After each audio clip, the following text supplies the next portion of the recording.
बड़ा ही गलतफहमी है हमें कि द्वारका डूबने से सारे यादव नष्ट हो गए, जबकि मूल महाभारत पढ़ोगे आप तो अर्जुन जब लेके आते हैं द्वारका वासियों को, सबको लेकर आते हैं, बीच में आक्रमण भी होता है, तो कृतवर्मा का एक पुत्र था। कृतवर्मा कौन है? भगवान कृष्ण ने अपनी बेटी कृतवर्मा के पुत्र को ब्याही है। तो कृतवर्मा का बेटा यानी भगवान कृष्ण का जो दामाद था उसको कुरुक्षेत्र के पास एक मार्तिकावत नाम का एक नगर बसा के वहां का राजा बनाते हैं अर्जुन।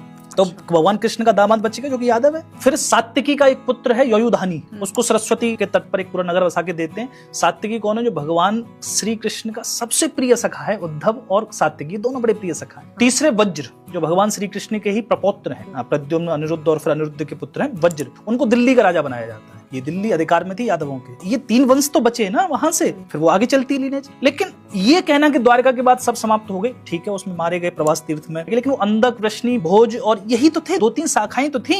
इसके अलावा अगर आप बात करोगे तो यदु के 5 बेटे थे। यदु से यादव बने हैं। उन 5 बेटों ने उत्तर भारत समेत मध्य भारत समेत पूरा कब्जा कर रखा था। मतलब समझो यादवों का जितना बड़ा शासन रहा इतिहास में, उतना बड़ा शासन किसी का नहीं रहा। महिष्मति का एक राजा था कार्तिवीर अर्जुन, जो कि यदु के एक बेटे सहस्त्रजित के ही वंश में पैदा होता है। यादव था कार्तिवीर अर्जुन। कलिंग में शासन था यादवों का। चेदी नरेश जो शिशुपाल था वो यादव था। भाटी राजपूत है जिन्होंने जैसलमेर बसाया वो यादव है। जडेजा राजपूत है वो यदुवंश से आते हैं। हमारे भरतपुर के महाराजा सूरजमल जाट थे, वे यादव वंश से आते हैं। करौली के जादौन यादव वंश से आते हैं। हमारे यहाँ 500 गांव हैं चौधरियों के, वो यादव वंश से आते हैं। वो भी यादव वंश से चौधरी लगाते हैं। हाँ, चौधरी जाट हो गए। देवगिरी के कितने शक्तिशाली राजा थे जो कि यादव थे।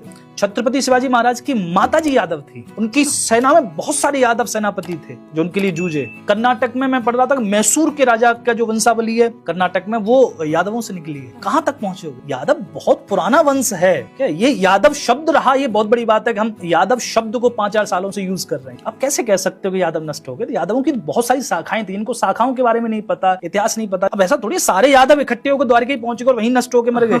ये गलत बात है। यादवों का अपना एक इतिहास है, अपना एक गौरव है और शक्तिशाली राजा रहे यादवों के।